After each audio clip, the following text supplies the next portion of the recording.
when you are passionate about something, A, you're going to do a better job, and B, you're going to enjoy it. I have been lucky to work with a lot of women who are passionate, engaged, women who really know their stuff and aren't afraid to say it and talk about it. And I am so grateful to women like that because those are the women who often and sometimes at their own personal expense, put themselves out there and do the work and shout about the work and change the world. We're here today with Hattie Brett, who is the editor-in-chief of Grazia magazine. She is also on the Media Advisory Board and British Beauty Council, and talks a lot about women in the workplace and journalism, not just luxury. And the magazine itself isn't just about luxury either. You have this great way of blending in fashion and design and women's issues and some politics too. So I was thinking to start off, you spent almost 2 decades in publishing now, and you lead Grazia UK. What early experiences shaped how you think about editorial leadership?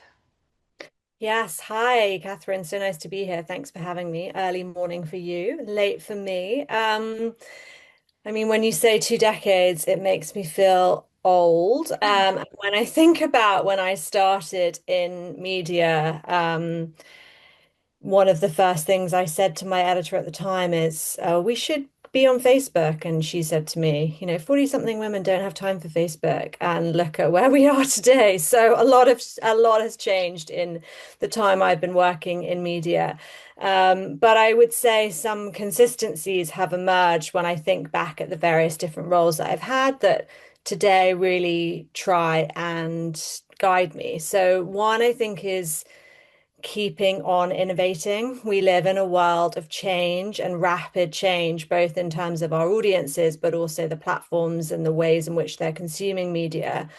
So to always put innovation at the heart of your brand feels really important to me. I started my career, ironically, at Grazia as the editorial assistant and then on the features desk, and then I launched our first website. And I then suggested, let's do an augmented reality issue. Let's go on Facebook. Let's launch a website. And all of those innovations were, I was readily given a lot of rope to go and explore. So that was an amazing playground, if you like, and really taught Mhm. me the power of innovation.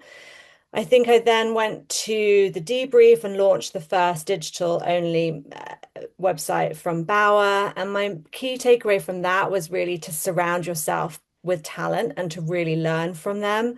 I Mhm. was really lucky to end up working with a bunch of incredibly talented journalists, many of whom have gone on to really brilliant careers.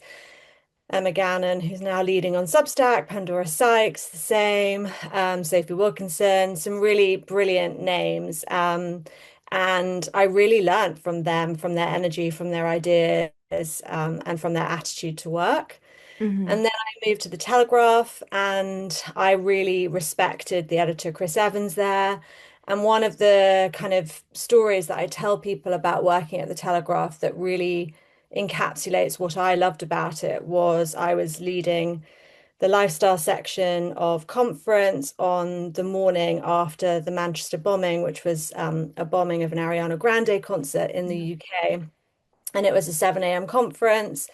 And our editor came straight in and had a real focus around what he wanted the news desk to go after as a story and what he wanted the lifestyle team to go after as a story. And I really remember thinking how incredible that was to be able to respond to a live breaking news story with laser focus, really quick Yeah. decision making, and really clear briefs. So, those are things that I still think about when I'm talking to my team about how we should tackle stories or innovations today. That's interesting thinking of how he broke the story down into different teams doing it versus just saying, one team do it and try to cover it all because there is that very different focus. on Yeah, and I issues like remember it that. really clearly. He said, this was a bomb, it wasn't a knife attack. So I want the news team to really focus on the story of how it unfolded and to talk to the police. And he said, this was an attack on young girls. And Yeah. so, from a lifestyle point of view, can we speak to some of the mothers? Can we speak to some of the girls that were there? And like, this was a targeted attack. So, again, that kind of real level of what he wanted from us in a way makes it very easy for you as a team to then go and deliver or over deliver on that. And as I say, I was also at the Telegraph for Trump being elected and Brexit happening, so big news events. But in a way, those things are more planned. An election's coming, you can plan around it. Whereas Mhm. that sort of breaking news story, to be able to react incredibly quickly and to make a decision in the moment and with that real focus. And sometimes I think to myself about the decisions I make in a day. They might not be the right decisions, but actually to make a decision is better than making no decision and flip-flopping around. And I really Yeah. learned from him. You kind of answered a little bit, but what does authentic leadership look like in the daily demands of a major magazine? You said taking action, which I can definitely see that. Um, Yeah, I think for me it's twofold. It's one, being that strategic head. What I love about my job is I can be talking to the beauty team one moment, the news and features team the next. I can be thinking about Apple News one moment and then thinking about our affiliate content. And I think I'm one of the few people who gets a really broad overview of the whole brand. So mhm. it's my job to have a really strategic point of view, to have a vision, to be able to explain and articulate that vision to the team and to give them that really clear direction of what I'm looking for.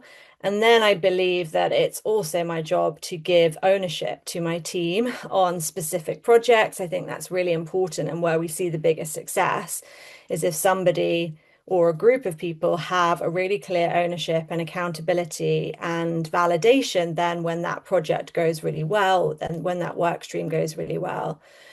I think on the other hand, though, for me, it's important that I also get stuck in. I would hope my teams would say I'm a pretty hands-on editor in chief. We sit in an open plan office.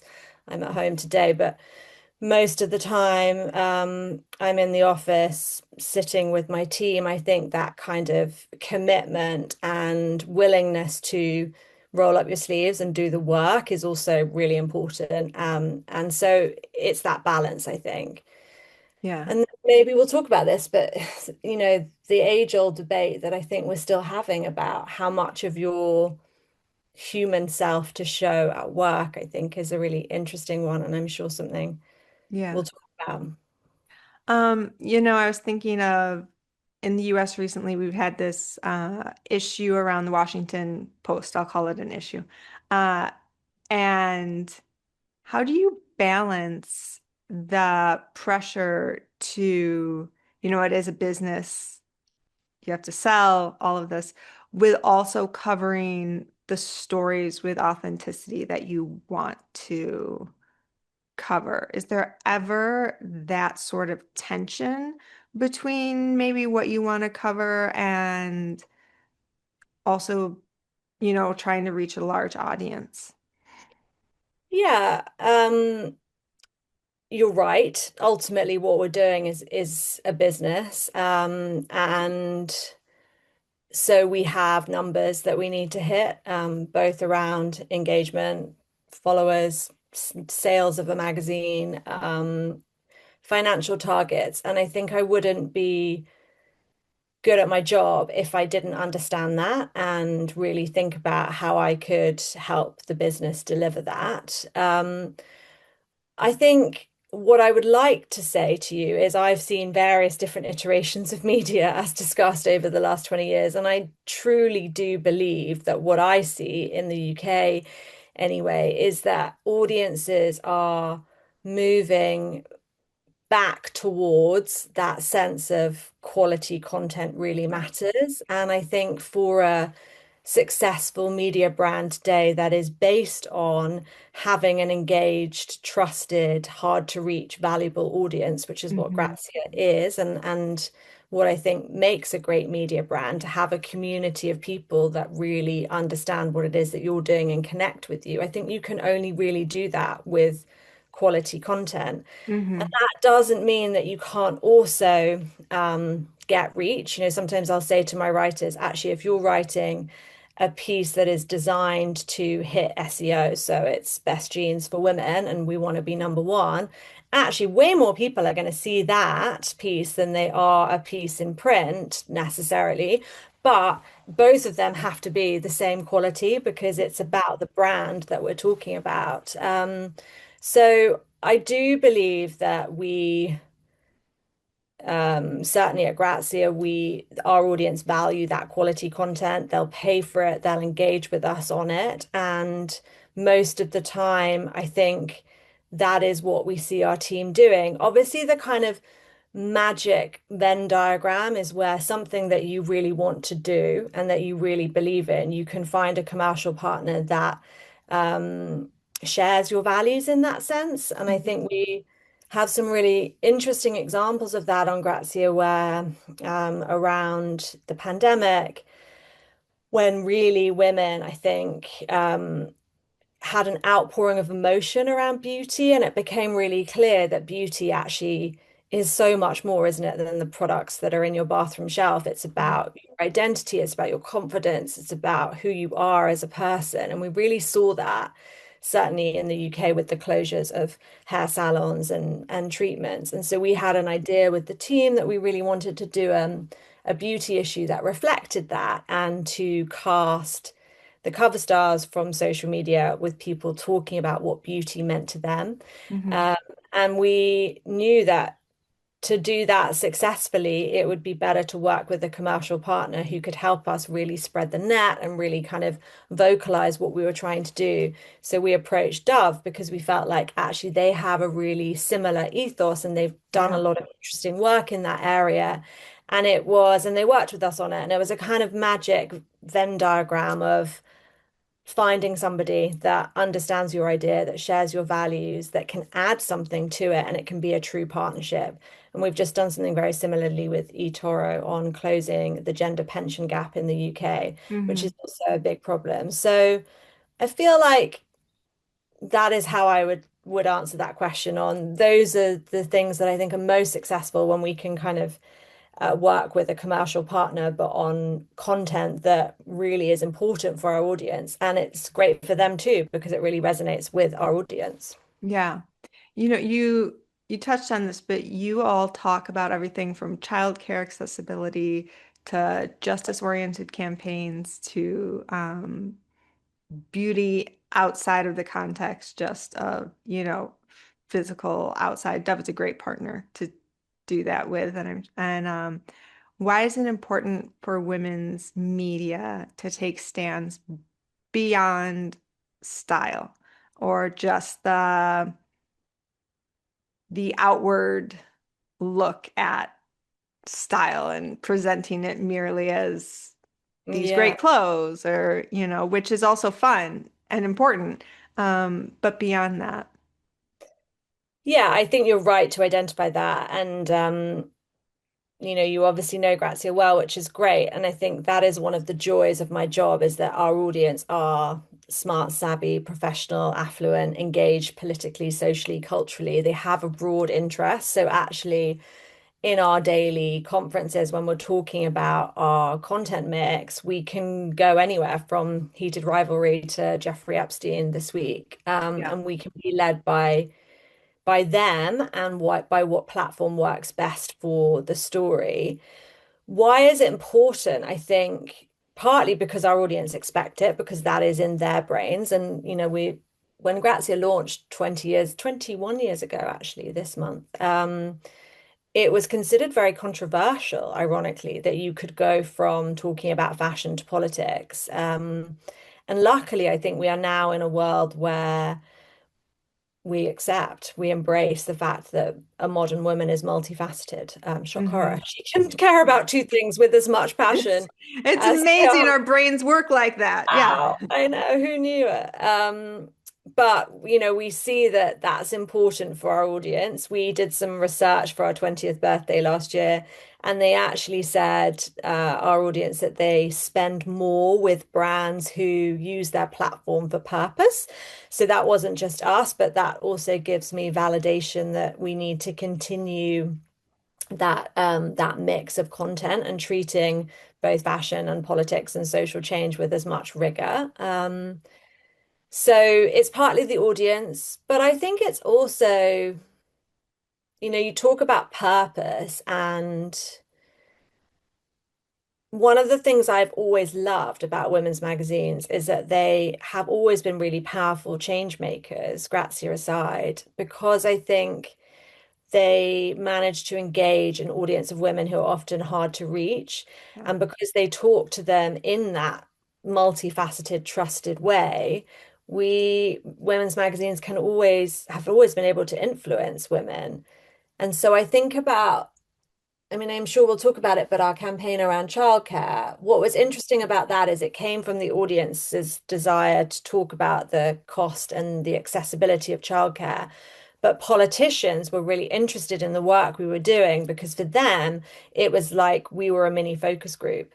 And Hmm. they realized that actually our audience being incredibly vocal about something essentially means it's going to be a vote winner for them. So it can have a dual purpose.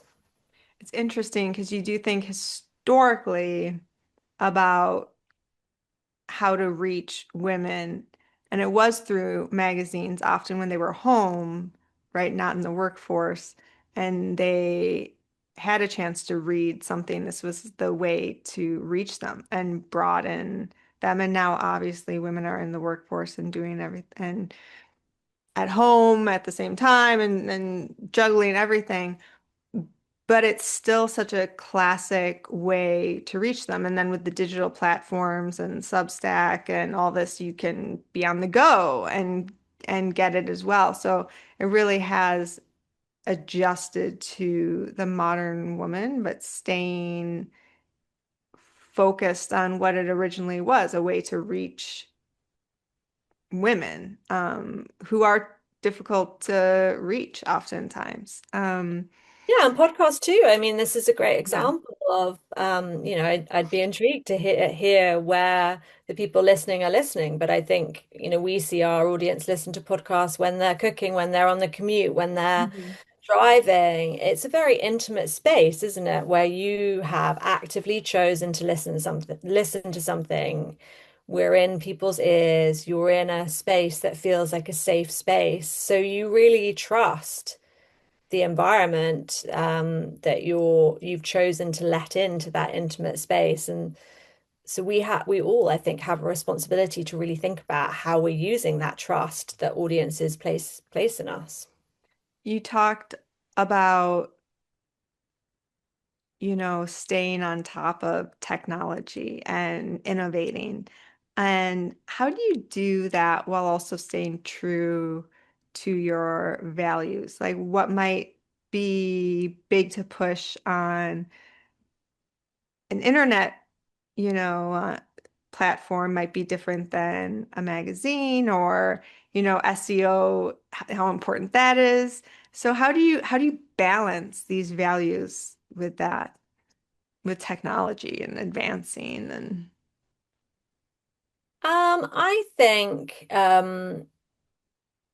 for us, it's about understanding the platform and understanding what content works well on that platform, and then making sure that the content we put out there is entirely right for our audience. hmm So um, it's that sort of laser focus of the right content for the right platform. But I do also believe that it's starting with the story and the idea. I think a lot rightly is made about technological innovation. And, as I said, it still blows my mind that at the start of my career, I was sending a fashion editor to Fashion Week and asking them to take pictures on their BlackBerry and send them to me and saying, "Oh, I'll put them live on the website." And, we have come so far in Yeah, such a relatively short space of time that I think,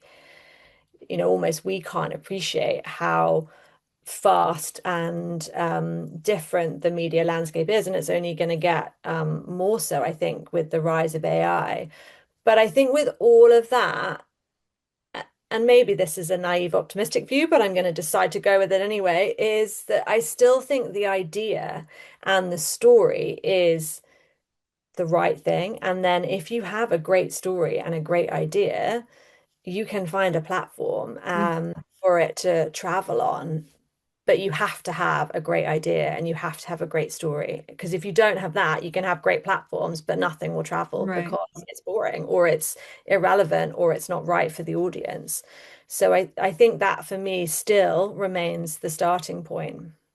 I'm such an idea person. I love the phrase to find a way for a place for your idea to travel on. That's what ideas do. They travel and It's so disperse. true. Yeah, Mhm. travel. And I think I always think about like the things I'm jealous of. That's another thing I think is quite good to identify. So did you see like the New York Times last year did their amazing 100 books that you should read? Oh, yeah. I love books. So yes, that's always a highlight. Yeah. Yeah. And like that in itself is not a new idea, I suppose. So I'm kind of maybe counter my other point, but like that is not a new idea. But what was really clever about it was creating that sense of you can badge this on your own social, or you can keep a list on your app. Hmm. That sense of consumer behavior, what people want, delivered in an innovative Yeah. way with tech, I thought was a really clever idea. And I love that. And like, we haven't Hmm. managed to achieve anything like that at Grazia, but I think that sense of being curious and thinking, like looking at what competitors and non-competitive, the New York Times isn't Right. necessarily a competitor of Grazia, but like looking at what your counterparts are doing and thinking about something that made you feel really jealous. What was it about that Hmm. that made you feel jealous? And can you learn anything from it to take into your day to day? That also had a great sense of community building as well, which I think is a great piece to it. You have risen through the editorial ranks in competitive environments, which it is. Uh, were there moments when you felt like you needed to shrink yourself or maybe be louder? That you had to change yourself in some way in order to navigate through that.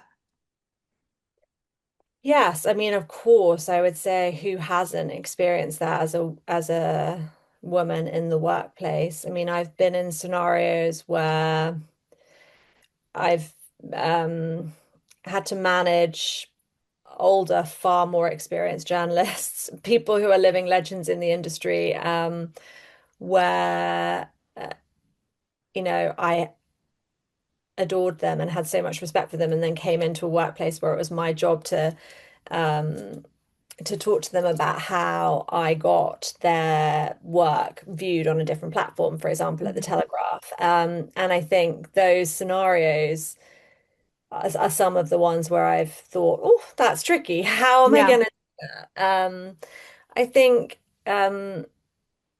for me, it's about respect on both parts. I think realizing that you are part of a team and recognizing your own skill sets and really believing in the things that make you different and trying to understand that. I think I came into the industry as a sort of an early digital native, and I decided to try and really turn that to my advantage. My youth and my connection to digital in the early days when I was starting out were things that I think a lot of my senior editors and counterparts didn't necessarily quite understand yet. And I see that today. The flip side of that today is that I do not have time to be, I wish I was like, had more time to be on TikTok 18 hours a day, but I don't. But I do know that my social media editor, for example, is. And so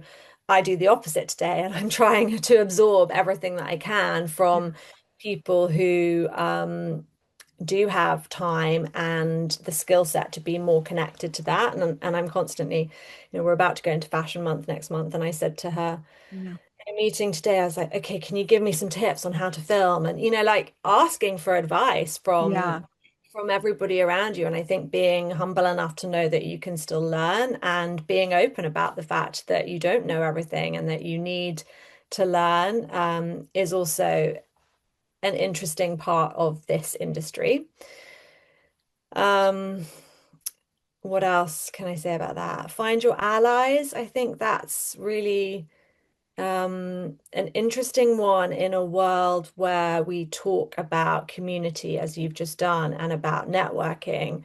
But in a digital world, that can feel a little bit odd. But I do think it's really important to have people around you who can give you a honest sounding board and that connection. And in the other sense, it's never been easier to do that. LinkedIn is a really brilliant example of how you can connect with women who are, or anyone who is in your sphere and learn from them. But trying to take those connections offline as well, I think is quite important. Hmm. What's a habit or a shift that you had where you learned to trust your voice, even when you were younger coming in?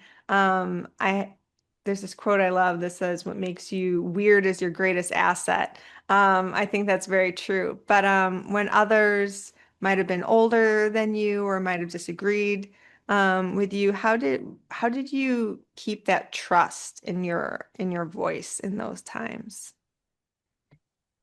Yeah, I think it's exactly that quote. It's sort of knowing or trying to identify what makes you different and what you can add to the conversation, and then really trying to keep doing more of that. Hmm. And I do think that's a hard skill because I think, and I am going to say women here, I think women are pretty good at saying what they're not good at and pretty hard, find it hard to say what they are good at. Yeah.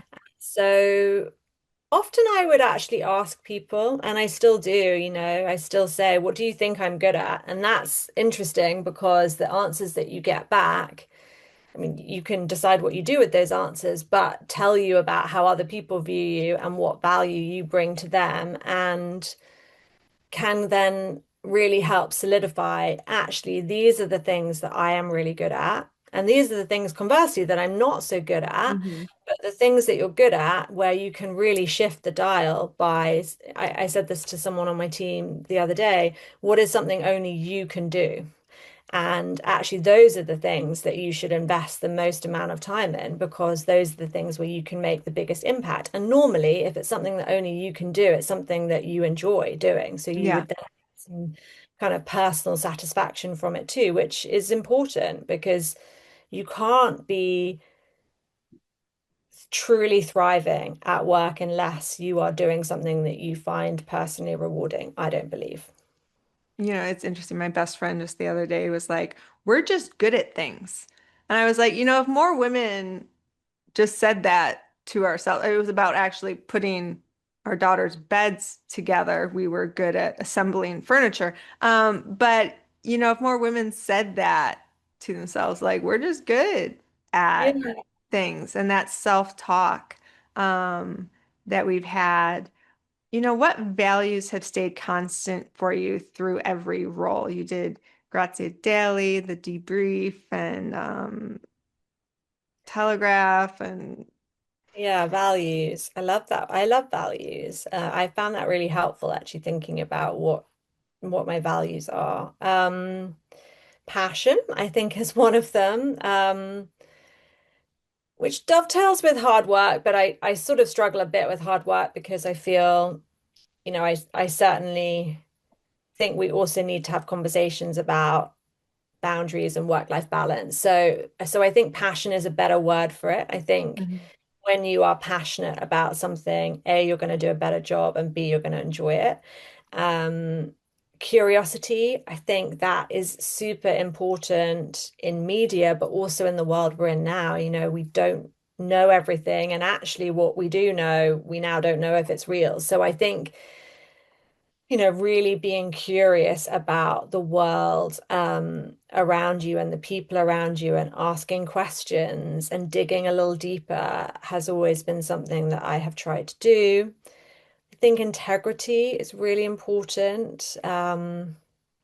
People talk a lot now about your personal brand, which which I feel mixed about, but I do think it is true that your reputation is the only thing that you really have, and your reputation is the thing that follows you. So Yeah. trying to behave with integrity um, as much as possible. And then I guess something around change. What do we call that? Adaptability, maybe. Adaptability. I think that sense of certainly in media, in the era we're in, I don't think you certainly can't thrive and you will struggle to survive unless you A, accept that change is coming and it's Right. here and it's constant, and you kind of enjoy that. What worked yesterday doesn't necessarily work tomorrow. That sense of let's throw everything up and start again. And you find that rewarding and thrilling. I love that. I love that to the extent, when we did 100-page coronation special issue on the day of the coronation, like those are the days when I really love going to work because everyone's on their A game, everyone's passionate, everybody's engaged, everybody's united around a common vision, and everyone's like, well, we're gonna have to work hard and fast and Yeah. make this happen. I think those are really exciting moments. Do you think there's a certain, we talk about Bossy a lot on the podcast after my daughter was called Bossy by a teacher. Um,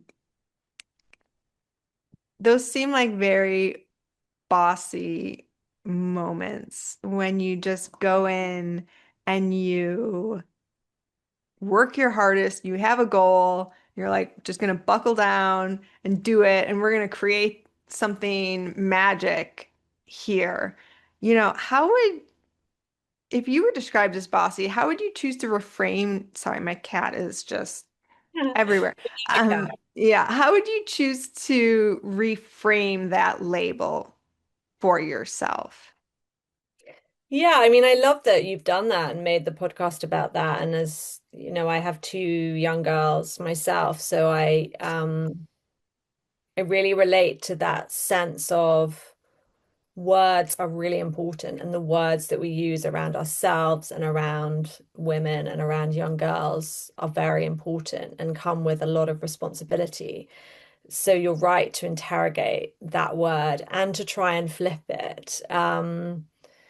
I think I have been lucky to work with a lot of women who are passionate, engaged women who really know their stuff and aren't afraid to say it and talk about it. And I am so grateful to women like that because those are the women who often and sometimes at their own personal expense, put themselves out there and do the work and shout about the work and change the world. And they are some of the most inspiring women that I have worked with and that we have been lucky enough to platform and feature and work with. And I'm always really inspired by those kind of people. So that is what I would tell my daughter is actually seek out those people because they are the people that are going to change the world for better and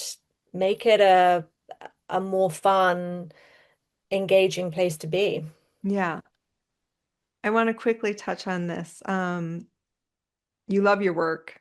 It's obvious that you do and that you get this passion for it and from it. Um, and then you mentioned also that you have two daughters at home. How do you, I can't even use the word balance. How do you juggle Juggle. those things? Yeah, juggle's a good word. And we started a parenting platform in the pandemic called The Juggle because it is a juggle, isn't it? And it's wanting to do both of those things really well Yeah, and knowing that you probably can't do all of those things really well at the same time. right. Um, I mean, I would love to tell you the answers to juggling. I don't have them. I'm still answers on a postcard, please. Comments below. Yeah. I am still learning like everybody else. But I would say love what you do. That helps. For me and what I tell my girls is, my gosh, I feel so lucky to go to work every day. And it's tough and there are tough decisions to be made and there are relentless days and stressful decisions, but I feel passionate and purpose driven through it. And so I feel lucky to have found a career that allows me to bring my true self to work and to be curious and to spend my days talking about women's issues. Like, what a dream. So I think love what you do. And I think be kind to yourself. I mean, is that a cliche? I think we don't talk enough about actually that it's really difficult, but that you can love every aspect of it and that you're learning. But you can only do that if you look after yourself. And again, I'm not great at this, but I do think it's worth repeating that, that phrase, you put your oxygen mask on first. I think you can only be a good mom and a good employee, sorry, although a good employer as well, but a good employee if you feel as fit and well mentally and physically as you can. So to try and kind of take time for your own care is important. And again, I think something that women particularly often neglect and see that as something that's, the plus if I have time, but actually reframing that as it's really important, again, is something I'm not great at, but I'm trying. I loved the boundary setting it seemed that you had when I sent an email and the reply was that you were, out of office for this day and you weren't working and I loved that because I thought that is a woman who has boundaries and who sets them and is not apologetic for having them and saying, like when I am working, I am fully working, but when I'm not, I'm going to try to dig into these other pieces of my life just as fully.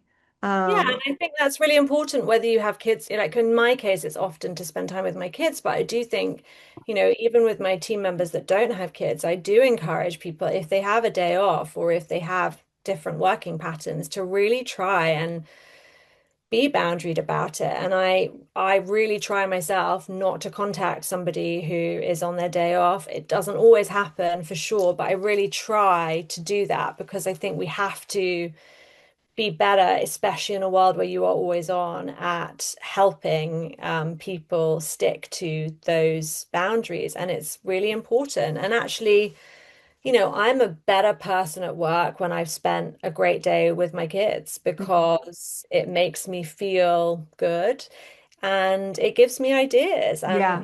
And I feel um, much happier coming to work if I've had a really great weekend with my kids where I've been able to actually engage with them and to be able to say, okay, I did that well, and now it's Monday and they're at school and I'm doing this well. Yeah. Um, so I do think boundaries are important, and also, I mean, bringing bringing those two worlds together, I think is interesting. And again, maybe something that is changing. I did a post on LinkedIn, probably in this summer, I think, when I had to bring my eldest into work Mm. because she had she had like a black eye for various reasons and she couldn't go to school. But I was interviewing someone in person and I didn't want to cancel the interview. But she obviously couldn't go to school. So I thought, well, I don't really have anything. Like, what can I do in this Yeah, scenario? In a lose-lose scenario.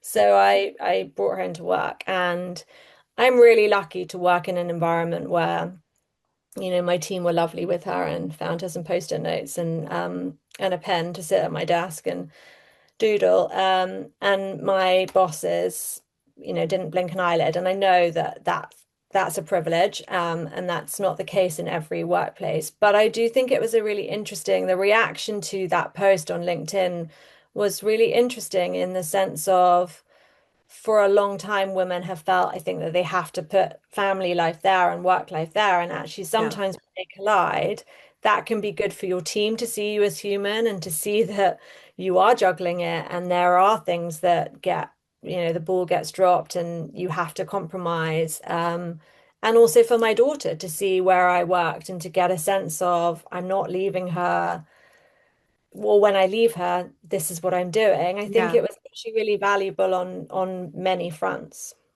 It is such a privilege, I think, to get to work and just show it to your daughters or your son, whoever your children are.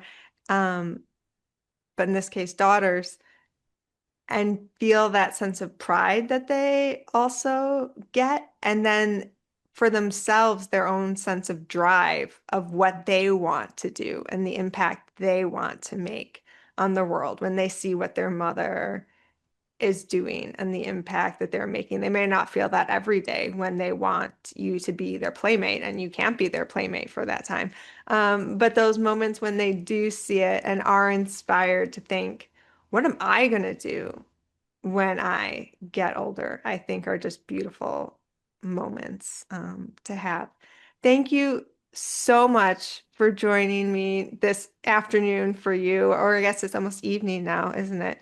Um, Yeah. No, thank you so much. It was a great chat, and I really enjoyed talking to you. So thanks for having me. yes, I hope that you have a wonderful rest of your day. I'm glad that you're working from home today, so it all worked out. It's always nice to be able to do that when it works out. So I hope that that is great and good luck with all of your endeavors that you are doing with Grazia and off of it. I can't wait to see um the Substack too. I didn't realize you all had a Substack It's cool. It's the Juggle is our parenting to platform, so juggle. Okay. it's on Instagram primarily. There is a Substack as well, but primarily it's on Instagram. So yeah, check it out. Okay, well then I'm gonna be following that because I think it is a juggle. I don't like when people say balance. I'm like, good for you, but mine is not a balance at all. Mine's like yeah, Yeah. mine's like a let's put all the balls down and then just pick one up and see what we've got.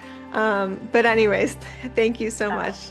So nice to meet you, and here's to bossy women. Yes, thank you.